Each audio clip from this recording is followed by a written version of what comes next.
کتابونه لیکلي دي ملکه وکټوریا دا د برطانیې حاکمه وه او عجیبه خرافات ویلي دي هغه وایي زه آخرنی پیغمبر یم په ما باندې به ایمان راړئ کله وایي زه هغه عیسی موعود یم چې د چا باره کې راځي چې حضرت عیسی علیه السلام به د دمشق د جامع مسجد په شرقي مناره راځي هغه وایي زه یم کله څه وایي کله څه وایي او دلته یو لویه طایفه هغه غلام احمد قادیانی هغه پیغمبر مني شانور شاه رحمت الله علیه اکابرین دیوبند په هغه وخت کې د دې فتنې سرکوبي کړي ولولي مناظرې شوي وي او هغه مال علما ویلو چې دا کافران دي لیکن عام خلکو به نه منله تر دې چې د بټو په زمانه کې علما ټول جمع شول او حکومت مجبوره کو چې هغه د حکومت په سطح باندې اعلان وکړي چې قادیانان کافران دي ورنه خلک دې ته نه تیارېدو بټوم چې وکتل تمامه دنیا زمانه مخالفه ده فوج باقاعده مخالف شوی نو مجبورا حکومت د علماء فیصله څرګنده کړه چې قادیانان کافران دي د دې پرویز مشرف په وخت کې قادیانانو بیا سر راپورته کو پرویز مشرف خپل قادیانی و علماء غټه غلطي وکړه چې په دې باندې مخکې نه فتوا ونه لګوله ځکه هغه دروغ وایي چې د قادیانی نه یم او پکې سخت قادیانی و ټول قبیله دغه قادیانان دي نو دغه په وخت کې د فتنې بیا سر پورته کړی دی دغه وجه نه علما مجبور دي چې ځای په ځای مسلمانانو ته د دې اهمې عقیدې اظهار وکړي زموږ د ټولو عقیده ده چې رسول الله خاتم النبیین دی دغه نه پس بل پیغمبر به نه راځي او که حضرت عیسی علیه السلام راځي هغه خو مخکینی پیغمبر دی اخو الله تعالی ژوندی اسمانونو ته خېږولی او که حضرت عیسی علیه السلام رام شي ابد رسول الله دین خوري احادیثو کې راځي چې حضرت عیسی علیه السلام به د دمشق د جامع مسجد په شرقي مناره باندې راکوز شي او بیا به هغه د مهدي علیه السلام سره ملګری شي او په دنیا کې به د رسول الله شریعت چې کوم نه خوري نو دا ختم نبوت مسله دا اجماعي مسله ده د رسول الله د زمانې نه والی تر دغه وخته پورې دا د مسلمانانو کلکه عقیده ده چې رسول الله خاتم النبیین دی داغه نه پس بل پیغمبر بل رسول اب قطعا چې کوم نه هغه ناراضي او کرادي باندې هغه دجال او کذاب وي اوسم ډیر خلک په دې عقیده په دې غلطه عقیده کې چې کوم نه مبتلا دي دا علوم حقانیه کې د رسالپور یو لوی افسر راغی وینګ کمانډر او سره دوا کاپلانو یا سارجنټانو تبلیغی جماعت والو خستګری وی حضرت مولانا عبدالحق رحمت الله علیه تعالی چې دا زموږ ډېر لوی افسر دی د دې څه مسلې دي تاسو نه تپوس کوي دفتر ترالل مولانا عبدالحق رحمت الله علیه ما پسې طالب راولې ګلو زه خپل درسګاه کې وم ورالم راته بچیا دا د رسالپور څخه کسان راغلي دای د مسلو څه تاسو نه کوي ته سره ورشه ما چې راغی افسر مخ ته قتل نو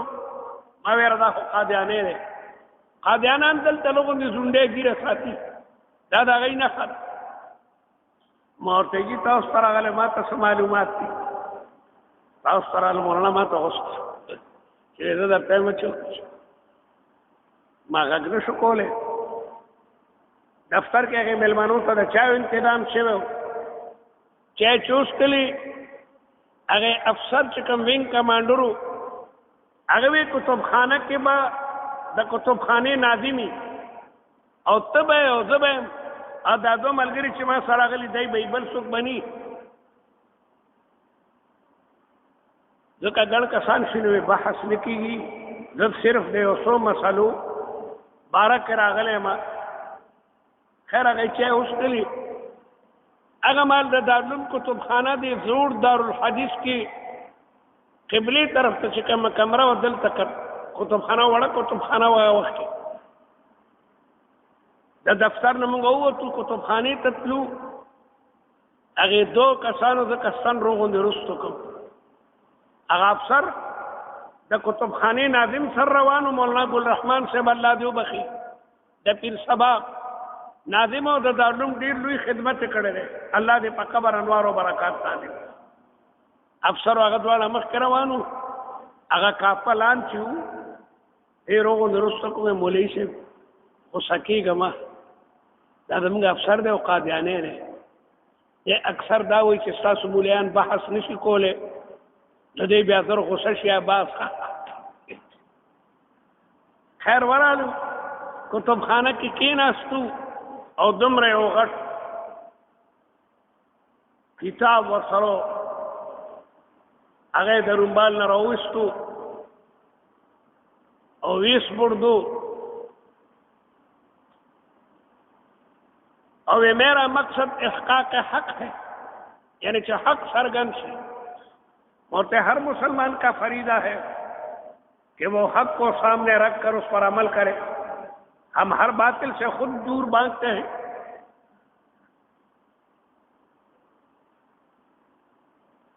میں بولے پدی کتاب کی بات گورے مناظر کا بیان پانے چې ما سره په مسلو باس کې کتاب بګوري که په یاد وي نه به خبره کتاب مې ځان سره راوړلی دا د قادیانانو لوی چې کوم نو ډایري وي دې کې د قادیانانو ټول اعتراضات دي پورا رامیان دي که نه ځان پورا تکړه کړی زموږ د کالج هلکان ورسره باس نه شي کولی د ایم ای د بی ای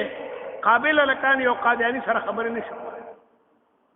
دا ما ته بله خبره راسوه ګاډي کې د یو ځل روانو او د کالج هلکانو د یو قادیاني سره باسو هغه یو قادیاني ټول هلکان لا جواب کړو زه صحیح کوم چې مولا هغه ناست ما پسې را لږي لږ راشئ دا قادیاني څه خبرې کوي نو هلکه تاسو مې دا بی ای مې څه دپاره کړی قادیاني غلط مذهب هغه لګیا د تاسو سره باس کوي نو خیر هغه ډایري داسې کولاو کړې وه او وی د حضرت عیسی علیه السلام باره کې خبرې کوو کہ حضرت عیسیٰ علیہ السلام جوندے دے او کمر دے قادیانان در دغه بات شروع کی چرم دا بات اور سره مکو هغه طالبان څورته معلومات ني موته دې په سر سره تعلق ہے عیسی علیہ السلام جوندے دے او کمر دے ساو زما باس خدا ختم نبوت ته مسلې دے مونږ وایو رسول الله خاتم النبیین دغه قرآن وایي ما كان محمد ابا احد من رجالكم ولكن رسول الله وخاتم النبيين او ته غلام احمد پیغمبر دے نو استاو زما موضوع هغه د ختم نبوت مسله ده او ما موضوع كل علم ما يبحث فيه عن عوارضه الذاتيه دا مناظري بنیادی شی دی چې په هر علم کې بعد علم د موضوع د احوالو نه باس کې دې طالبان پوهېږي تاسو هم نه پوهېږئ علم نحو ده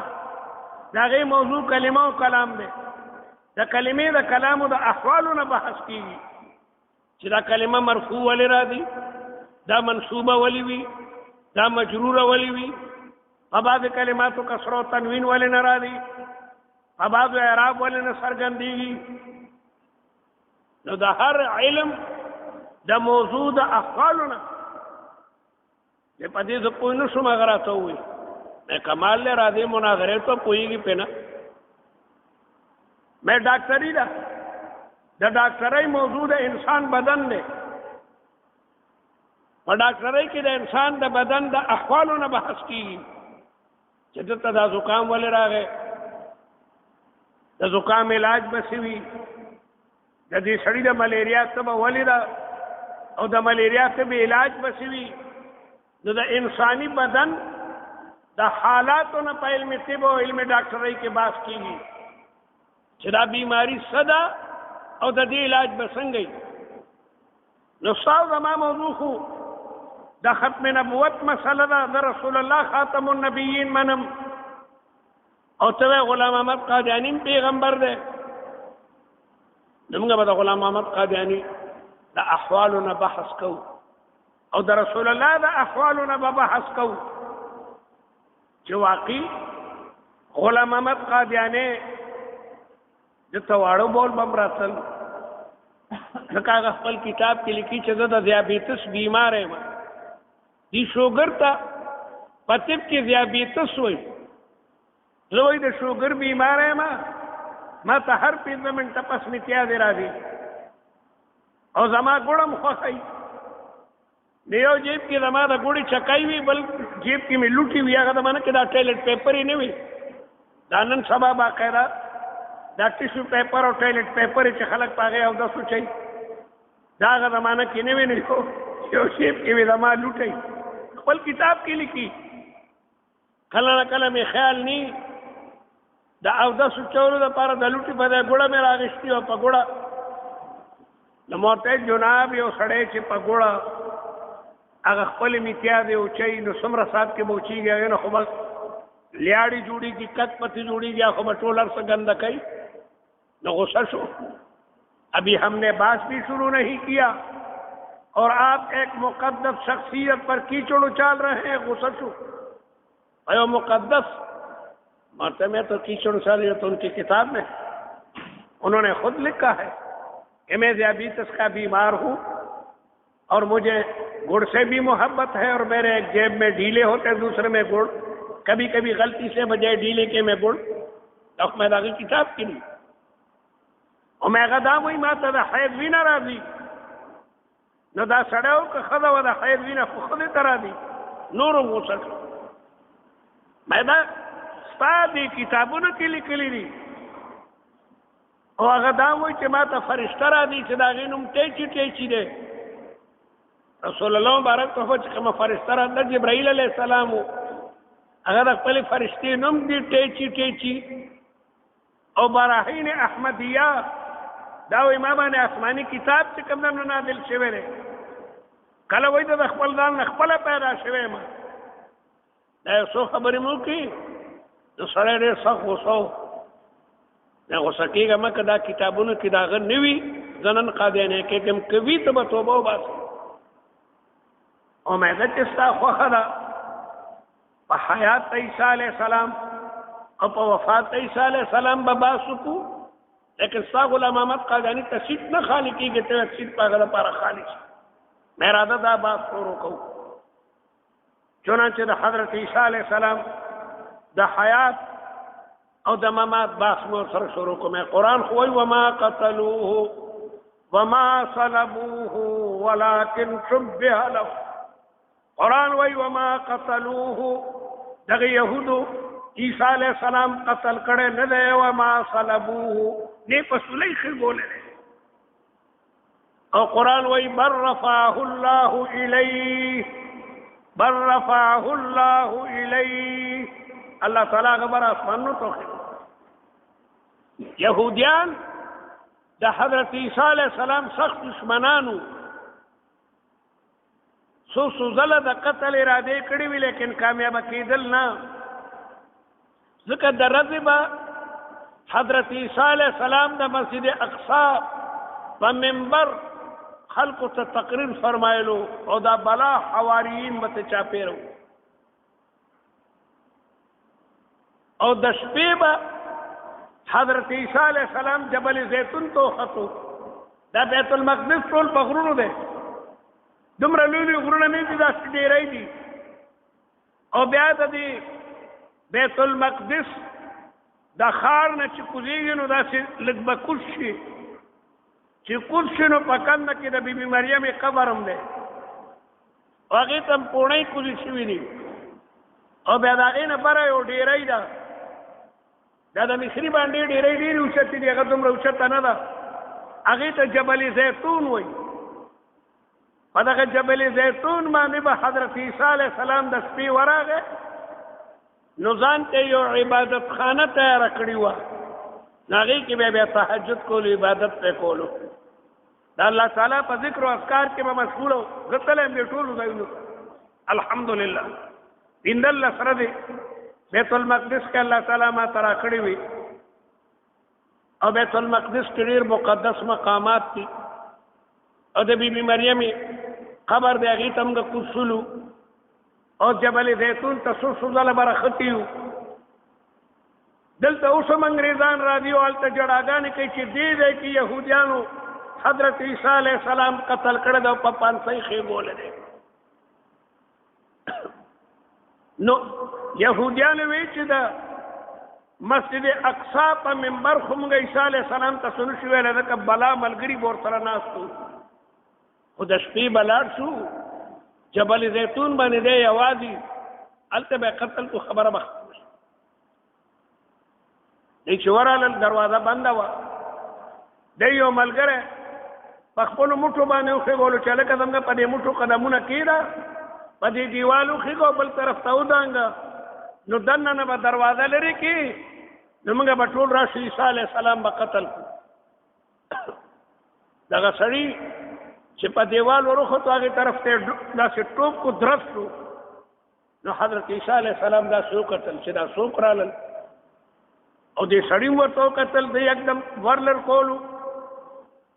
الله تعالی داسې انتظام وکړو چې د حضرت عیسی علیه السلام د مخ هغه صورت د ده په شکل پرېوتو هغه هم د عیسی علیه السلام په شان د الله حکمتونو ته وګورئ او الله تعالی فرشتې ته وایي چې زما دا بنده یکدم بر اسمانونو ته وخېږو دې ملګري چې ملګرو ته دروازه لري که هغوی په دره باندې کل چې دا عیسی علیه السلام دی ځکه مخکې د عیسی علیه السلام په شان قتل یې کړو وظالمانو دا خو موږ خپل ملګری ووژلو سپلی د هغه دي څادر د هغه دی هغوی وایي که دا زموږ حق کړی عیسی علیه السلام څه شو که دا عیسی علیه السلام یې زموږ ملګری چېرته لاړو الله تعالی وایي چې وما قتلوه وما صلبوه ولكن شبه له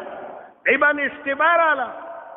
اشتباه راله هغه خو الله تعالی د فرشتې په ذریعه بر اسمانونو ته وخېږولو نو زموږ دا عقیده ده چې الله تعالی عیسی علیه السلام ژوندی آسمانونو ته خېږولی دی او هغه به راکوزېږي د دمشق د جامع مسجد په مشرقي مناره او بیا به د رسول الله دا دین لګیا دی خورئ دې باره کې د رسول الله احادیث تواتر ته رسېدلي د عیسی علیه السلام د نزول باره کې عیسی علیه السلام به راځي هغه بیا په دنیا کې د رسول الله شریعت خورئ هغه دجال قتل کوي هغه د فتنو سرکوبي کوي علامه شاه انور شاه رحمت الله علیه هغه ټول احادیث را جمع کړل او د کتاب نوم یې کېښودو التصریح بما تواتر فی نزول المسیح طالبان یاد کوي دا ډېر اهم کتاب دی التصریح اسواد سره التصریح بما تواتر فی نزول المسیح مفتی شفیع رحمت الله علیه هغې باندې د روایاتو تحقیق کړی دی بیا عبدالفتاح ابو غده د شام یو ډېر لوی عالم دی وفات دی خدای دې په قبر رحمتونه نازل کړي هغه د دې کتاب بیا مزید تحقیق وکړو د هندوستان د چاپخانو نه چاپو بیا هغه په بیروت کې په اعلی طریقې سره دا کتاب چاپ کو التصریح بما تواتر فی نزول المسیح جو زمنګ د مسلمانانو عقیده ده چې حضرت عیسی علیه السلام الله تعالی ژوندی او قادیانان وایي چې نه هغه مړ دی عیسایانو وایي مړ دی، یهودیانو وایي مړ دی. قادیانیانو او یهودیانو کې سفرک ته ټول د قرآن لګیا دی انکار کوي او قرآن صراحتا وایي وما قتلوه وما صلبوه. نا قادیانی افسر ته چې ما دا خبرې کې حیرانه شو، بل څه ورته نه وتلل، نو بل رفعه الله الیه، د رفع نه مراد رفع روحاني ده. مې د بل معنا څه ده؟ رفع روحاني خو د ټولو کې هر سړی چې مړي او مؤمني د مؤمن روح بره اعلی علیین ته فرشتي وړي او د کافر روح سجیین ته وړي. بیا د بل درابیه څه ته وایي؟ مې اول دا خبرې زده لس دولس کاله برادې دا علوم حقانیه کې دلته به د نحوي کتابونه شروع کې نحو امیر به وی، هدایت النحو به وی،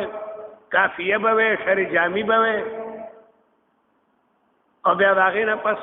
مختصر المانی ووایا، قین تلخیص ووایا، مطول ووایا، بیا مې د صرف کتابونه وی، دا میزان دی، دا منصعب دی، او دا زرادی ده، دا زنجانی ده، دا علم الصیغه ده، دا مرح الارواح ده، دا فصول اکبری ده، دا شافیه ده، او د منطق رسالې به ویل غواړي، دا صغرا ده، دا کبرا ده، دا عیسی غوجي ده، دا مرقات ده، دا قالاقول ده، او دا شرح تعظیم ده، او دا رساله قطبیه ده، دا قاضي ده، دا حمدالله ده. بلا سترګې دا سره ووتې. دا خبرې مې سړی زده کړي والا بیا راځي یو مدرسې ته ډایري کولاو کی او بیا چې کوم بحث او مناظره کوي. د علم څه ګازره نه ده، دا خوړ کاڼي پاسته ونه ګیدړانو به ترې لډوان جوړ کړي. که علم اسانه وخوړي او سړی به مولا وکړي. زه یو ځل طالب وم، دارالعلوم ته را روان ښکته مې کور و. د غلام علي شاه باچا دی، الله وبخي، ډېر ښه سړی و، مړ دی. راته وی دا څه کتاب دی؟ میں دا بیضاوی دی دیخوا کا میں بچا دی سرگو تیمو دا ډېر ګران علم دی. میں سر سړیو بیضاوي نه واغېسته قدرتي چې کولاوي ته ډومبنۍ صفحې راووتې چې په بسم الله کوم باس ته مې یو لکیره خو پکې ووایه. یاره واقعي ګران علم دی، واقعي. ځکه خو خلک وایي ټینګه که چې مولا شي، چا دا ویلي ټینګه که چې ترکاڼ شي، ټینګه که چې لوار شي. ترکاڼي لواري هر شی آسان دی، خو زمانې په رب قسم علم ډېر ګران دی. دا طالبان چې د سوات او بونیر او د وزیرستان او د بلوچستان نه راځي،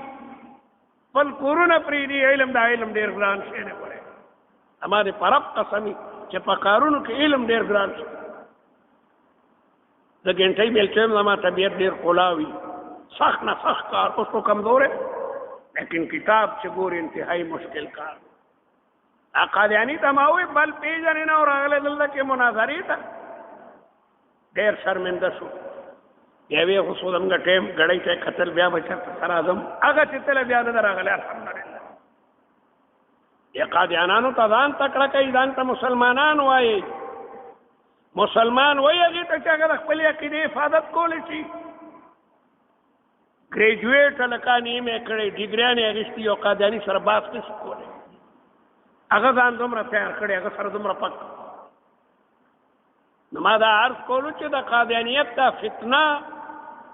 دا ډېر په طاقت سره خورېده. قسم د علماء دیوبند نه وی، نن به اکثر علاقه چې کوم هغه د قادیانانو. دا خو علماء دیوبند ته الله تعالی توفیق ورکړی، چرتم چې باطل سر پورته کړی د دیوبند مولا ورته میدان ته وتی. بریلیان مولیان دا کار نه کوي، ای خو پرېږده چې هغې خیال واګانې او ښه دعوتونه خوري. الله تعالی دا کار د علماء دیوبند نه علي. څوک راشي د حدیثو انکار وکړي، پرویزیان چې د حدیثو ضرورت نشته، قرآن مجید کافي دی، کافي دی. قرآن وایي چې د حدیثو ضرورت دی. ځای په ځای الله تعالی وایي وانزلنا الیک الذکر لتبین للناس ما نزل الیهم. تا ته ما قرآن ځکه درکړو چې ته خلکو ته د دې معنا او مطلب چې کوم دی بیان کړي. د پیغمبر د ژبې نه چې کومې خبرې دي هغه هم وحي ده. وما ينطق عن الهوى ان هو الا وحي يوحى. د پیغمبر په مبارک جبه چې کومه کلمه دا وحی ده د پیغمبر د جبه نه ما سوا د وحی بل خبره نه نو حدیث حجت ته سنت چې کوم نه حجت ته او که یو راشي په صحابه اعتراض کوي دغه مولایان میدان ته ولاړي په دې ملک دا څه قسمت کسان مستا چې هغه د رسول الله صحابه ته کندلې کوي آل تلاشی پر روزه مطهر ول آل تکندلې کوي صاحبانو دغه شیعان دا ما کتلی رسول الله پر روزه ولاړي رسول الله سلام واچي السلام علیک یا رسول الله او به وی السلام علیک یا من آذاک من بین جنبیک پتا دې سلامي چې ستا پترخ کې کم دا دو صحابه دي دیتا تډیر لوی تکلیف ورکړي حضرت ابوبکر حضرت عمر ته بدرت وي حضرت عثمان ته بدرت وي ازواج مطهرات ته بدرت وي هغه وی دا قران مجید کې مسلمانانو سره موجود ده دین الله سپاری صحابه پټ کړی دي دا د شیعاګانو عقیده ده هغه وی مکمل قران مجید دا به د مهدی منتظر سره پیراک کې او خار د سامرا ورته وي الته په پونو به کوڅه لکه دمګه دا هوای چې دا خلک ورته په پونو کوزيږي چې په پونو کوڅه الته مکه غټ کوی دی وای دلته نو مهدی منتظر روزي او داغه پترخ کې به مکمل قران مجیدی ای وای دا قران مجید چې مسلمانانو سره دا محرف او مبدل اغلس سپارو کې د حضرت علی خلافت او زمونږ دا عقیده ده چې قران مجید کې یو ظلم کم نه دی قرآن مجید کې یو زیرم کم نو ما دا عرض کولو چې کومه فتنه ده علما لګیا ده دغه مقابله لپاره را پاسي او دنیا د مولیانو خلاف ده چېرې د مولیانو زګار دي باسونه کوي دکاندار ته خو دکان کې بیغمه نه اسني زمیندار ته پټي کې خوشاله کارخانه دار په کارخانه خوشاله خدغه مولا دې ټکر د پر الله تعالی پیدا کړی مفتی محمود رحمت الله علیه په قبر د خدای رحمتونه نازل کړي د قادیانیت مسله وړه لویا مولانا بن نوری رحمت الله علیه د مرکز صدر علماء زبردست کتابونه لیکل الله تعالی علما کامیاب کل بټو هغه مجبور شو حکومت فیصله ورکړه چې قادیانان کافران دي او زم ک الله تعالی بټو بخلې پدې به بخلې ځکه دا خبره غو علماء ومنله د خپل بن نوري شه سروما سفارت خانه ته تلو سفیر سعودي سره مولانا بن نوري شه چې ما ټول ډاک دلته سنسر کیږي دا ټول ډاک ته دا صاحب دما حواله کوم دا به هغه د جدینه اسلامی سربراهانو تلیږي او سفیر ته وایي چې فیصل ته وایي چې ګوره دا معمولی مسله نه ده د قادیانیت مسله دا د دین اهمه مسله ده فیصل ته وایي چې په بټو باندې زور ولګي چې د مسلمانانو دغه فیصله چې هغه د قرآن او د حدیث فیصله ده دا ومني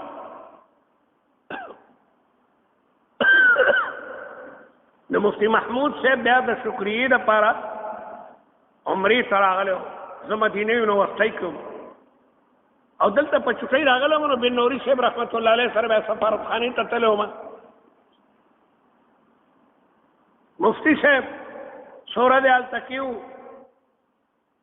د ماسخوتن مونځ مسجد نبوي کې وکړو راته وایي سبا خو زه ځم بس دی ما ورته جي او سوره دې نور هم پاتې شي لکه د مو کې ځکه تاسو د ختم نبوت مسله کې ستړي بلا جلسې او څه مو کړي دي نو مفتی محمود رحمت الله علیه وجړل چې دې کې شک نشته چې حرمینو کې ډېر لوی سکون دی اړه مې غواړي چې ډېره زمانه دلته وي لیکن څوک الله تعالی موږ پیدا کړی دا کې ټکر وته یو زموږ قسمت کې ټکرې دي کله یو فتنه سر را پورته کړي موږ میدان ته راوځو کله بل فتنه را پورته شي که نو خدای مو نیسي ځکه ومن لم يحكم بما انزل الله یو سړی چې د خدای فیصلې خلکو ته نه بیانوي په هغې فیصله نه کوي دا ظالمان دي، دا کافران دي، دا فاسقان دي. ځکه خرادي العلماء ورثه الانبیاء، علما دا د انبیاء وارثان دي. وان الانبیاء لم يورثوا دینارا ولا درهما، پیغمبرانو د سرو زرو یا د سپینو زرو میراث نه ده پریښی، بل ورثوا العلم فمن اخذه اخذ بحظ وافر. اشد الناس بلاء الانبیاء فلمسل ثم لمسل. د ټولو لوی امتحانات په پیغمبرانو باندې را دي، یا د هغوی په صحابو او بیا په علماو باندې. د علماو فریضه ده چې هر باطل هر څنګه چې جوړېږي ته به میدان ته راوځي، که به کیمرې خو مړ کړې که نه، شهید به شي که نه. هر چې باد آباد ما کشتی در آب انداختم. نو ما درته نن دا د ختم نبوت مسله ځای په ځای بیانوئ کورونو کې. دا د قرآن فیصله ده. ما کان محمد ابا احد من رجالکم. قرآن نظار شم چې داسې خلک به هم پیدا کېږي چې هغه به بیا د نبوت دعوه کوي. نو قرآن مخکې نه ازلي قطعي فیصله وکړه چې محمد مصطفی خاتم النبیین. ما کان محمد، نه دی محمد مصطفی صلی الله علیه وسلم ابا احد من رجالکم، ساسو جسمانی پلار نه دی، روحانی پلار دی. ولكن رسول الله وخاتم النبیین. خاتم النبیین نے لکه په خط چې مهر ولګي هغې نه پس بل شی نه شي لیکلی. د رسول الله بین الکتفین خاتم د نبوت او وکان الله بكل شیء علیما. دا الله علم کې ده چې راتلونکي زمانه کې به دجالان پیدا کېږي، ځکه دا مهر یې ولګولو چې رسول الله نه پس په بل پیغمبر نه راځي. او رسول الله مو فرمایل انا خاتم النبیین لا نبی بعدی ولا رسول بعدی. مناظره وه په اسمبلی کې د قادیانانو طرف نه بلا قادیانان او د علماو طرف نه مفتی محمود رحمت الله علیه چې جان ناس تو سورت باس کېدو. الله مفتی صاحب ته ډېر لوی علم ورکړو. جج ورته د کم دی نه ختم نبوت ثابت دی. مفتی صاحب دې باره کې خو مستقل آیت هم دی، لیکن د سورې بقرې د ابتدایي آیاتونه نه هم د ختم نبوت ثابتومه. علما هم حیران شي دا مفتی صاحب څه وایي. په اسمبلی کې زموږ مولانا عبدالحق رحمت الله علیه، شیر سرحد مولانا غلام غوث رحمت الله علیه، حضرت مولانا عبدالحکیم رحمت الله علیه، دا ټول علما هم اسمبلی کې موجود. مفتی صاحب که غلام احمد قادیانی دا پیغمبر وی او هغه وی ما باندې آسمانی کتاب براهین احمدیه نازل دی، نو بیا قرآن کې خدا سے پکارو. اللہ تعالی وی الف لام میم ذالک الکتاب لا ریب فیہ هدى للمتقین الذین یؤمنون بالغیب ويقيمون الصلاة ومما رزقناهم ينفقون والذين يؤمنون بما أنزل إليك. متقین غری چې په قرآن ایمان راړي، وما انزل من قبلک، او په مخکینو کتابونو باندې مې ایمان راړي. لکه غلام احمد قادیانی باندې ما آسماني کتاب او واقع دی پیغمبر وی، نو بیا داسې پکارو وما انزل من بعدک. الله ټول تاړي وال چې الله اکبر. غلام احمد قادیانی دعوه کوي چې د پیغمبر په ما د ټیچي ټیچي فرشته وحی راړي او براهین احمدیه د آسمانی کتاب دی. چې بیا خدا سے پکارو چې متقیان هغه دي چې هغه ایمان راړي په قرآن. وما انزل من قبلک يؤمنون بالغيب ويقيمون الصلاة ومما رزقناهم ينفقون والذين يؤمنون بما أنزل إليك وما أنزل من قبلك. بیا داسم پکارو وما انزل من بعدک. ججوی چې واقعي د ختم نبوت مسله ده، مسله ده د رسول الله د کتاب نه پس بل کتاب نشته. قبله په خانه کعبه ختم شوه، مخکې خلکو بیت مقدس و مسجد صخری ته به عبادت کولو، لیکن قبله منسوخه شوه. فلنولینک قبلة ترضاها فولی وجهک شطر المسجد الحرام. آسمانی کتابونه په قرآن بس ودرېدل او امت په امت محمدیه ودرېدو او نبوت په حضرت محمد مصطفی صلی الله علیه وسلم باندې. ورونو د دې فتنې نه ګوره ځان ساتئ. د قادیانیت دا فتنه ډېره لویه فت. قادیانان باقاعده خپله لور ورکوي چې یو سړی قادیاني کي، دولت ورته ورکوي. نو عقیده به ګوره ډېره مضبوطه ساتئ د مارونو. که غریبې پروا نشته، خو چې عقیده دی عقیده د ایمانی. دارو مدار د کامیابی په عقیده دی. نو د ختم نبوت عقیده به دا ډېره کلک او مضبوطه ساتي چې رسول الله خاتم النبیین دی. د هغه نه پس بل پیغمبر که راځي او دعوه کوي به دجال او هغه به کذابي. ځکه الله تعالی ازلي کتاب کې دغه پیغمبر ته خاتم النبیین ویلی دی، او رسول الله بلا روایاتو کې بیا دا ویلی دی چې انا خاتم النبیین لا نبی بعدی ولا رسول بعدی ولا امت بعدکم. دا ډېره لویه فتنه ده، او خاص کر د کالج هلکانو ته چې بی اے ایم اے کړی پکار ده چې هغوی ته څه ناڅه معلومات وي. یوازې انګریزي نه ده چې ته د شکسپیر ډرامې او د هغه نظمونه یاد کړي. ته د مسلمان په کور کې پیدا یو زلمی ته ګریجویټ یې تا بی اے تا ایم اے کړی، پکار ده چې ته د یو باطل سره د خپل دین د حفاظت لپاره مقابله کولی شي. موږ خو د کالج هلکانو ته وایو چې هلکه دا نوم ته راځئ، کله نه کله درسونو کې کښېنئ. موږ به درته جوماتونو کې انتظام وکړو چې کم از کم د باطلو خلکو مقابله کولی شي. یوازې انګریزي خو نه ده، ته خو د مسلمان په کور کې پیدا یې، د مسلمانې بیبي په سینه دې پیس کړي دي، پته هم د دې دین چې کوم د څه فرایض دي. دا یوازې د مولا دین خو نه دی، دا کلمه یوازې د مولا ده،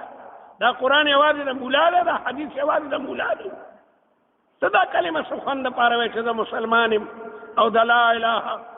د کالج هلکانو ته هم پکار ده چې ځان تکړه کړي، د پرویزي مقابله کولی شي، د یو شیعه مقابله کولی شي. تمارونو عقیده یو بنیادي شی دی. عقیده دا ډېره مضبوطه ساتئ. بهرحال نن په تمام پاکستان کې په هر جومات کې په دې مسله باندې الحمدلله علماو به بحث کړی. د دې ضرورت دې وجې نه راغی چې قادیانیت بیا ورو هغه لګیا دی سر پورته کوي. کافران غواړي چې مسلمانانو کې دا غلطې عقیدې راشي او مسلمانان خپله کې وجنګي. دې وجې نه د دې عقیدې پورا پرچار پکار دی، پورا تبلیغ پکار دی. الله تعالی دې د مسلمانانو نسل د مسلمانانو بچي د غلطو عقیدې نه محفوظ اوسه. زموږ عقیده ده چې رسول الله مبارک دا افضل الانبیاء دی، خاتم النبیین دی، او د رسول الله حجت حدیث هم دلیل دی. حدیث حجت دی او منکرین حدیث دا کافران دی قطعا. قرآن د حدیثو د حجت والی باقاعده دغه کوي، هغه وایي حدیث حجت نه دی. دا تمام عقیدې بنیادي زده کوي. الله تعالی دې ستاسو زموږ د عقیدې حفاظت وکړي. عقیده دې درسته دی که نه، که غریب هم بړې که نه، انشاءالله د الله په فضل و کرم جنتی او که نه د دنیا بادشاہ عقیده دې خرابوي، جهنمی. ان الله لا يغفر ان يشرك به ويغفر ما دون ذلك لمن يشاء. عقیده ګوره ډېر بنیادي شی ده مارونو. د دې عقیدې لپاره انبیاء کرام دنیا ته مبعوث وو، د دې لپاره صحابه قربانۍ ورکړي دي، د دې لپاره زموږ څلور واړو امامانو لوی مشقتونه اذیتونه برداشت کړي دي. الله تعالی دې ستاسو زموږ د عقیدو حفاظت وکړي، زموږ د نسل د بچو د عقیدې خدای حفاظت وکړي، د مسلمان نسل د ایمان پر رڼا باندې منوره کړي او دا باطل فرقې هم په نیغه لاره باندې راولي. ښه پوهېږي چې په غلطه یو، لیکن د شیطان لکۍ نیولي ده. خدای دې ټولو ګمراهانو ته د نیکۍ هدایت وکړي، د دې تمامو فتنو نه مسلمانان محفوظ. وصلی الله تعالی. بیمارانو ته هم دعا وکړئ چې الله تعالی د بیمارانو صحت او شفا نصیب کړي. وختي لاهور نه همغه حاجی عبدالرزاق فون کړو داغه پرور باندې څه تکالیف او مشقتونه دي چې رب العالمین داغه قرضې او محنتونه او مشقتونه لري کی او الله تعالی ورته د عزت او د عافیت ژوندۍ نصیب کړي د متاثرینو ته دعا وکړي شل لک نه زیات کسان د خپل کورونو نه راغلي دي په دې ګرمو میدانونو کې په دې لک دک بیابانونو کې پروردګاره د دې مدد وکړي د دې حامی او ناصر شي ډیر زر د خپل کورونو ته سالمین او غانمین واپس کړي او حکومت ته هدایت وکړي چې په خپل قومونو بمباری نه کوي څوک دي سواد څوک ته بنیر څوک دي ممند او باجوړ او دیرو وزیرستان دا خو د پاکستان مټي دي دا خو مجاهدین دي څوک په خپل قومونو بمباری نه کوي او د دروغو پروپاګاندا امریکا کوي چې دلته القاعده ده او دلته اسامه راغله او دلته ظواهری ده او کرام شو اسامه خو غل نه ده اسامه خو د مدینه منورې پاک زندگی د جهاد لپاره پریخي و راغله کله چې روس سره جنگ کوله کمال مجاهدو اوسې لاغه دا صدګر شو خدای دې ټول ته د نیکۍ لار وښیي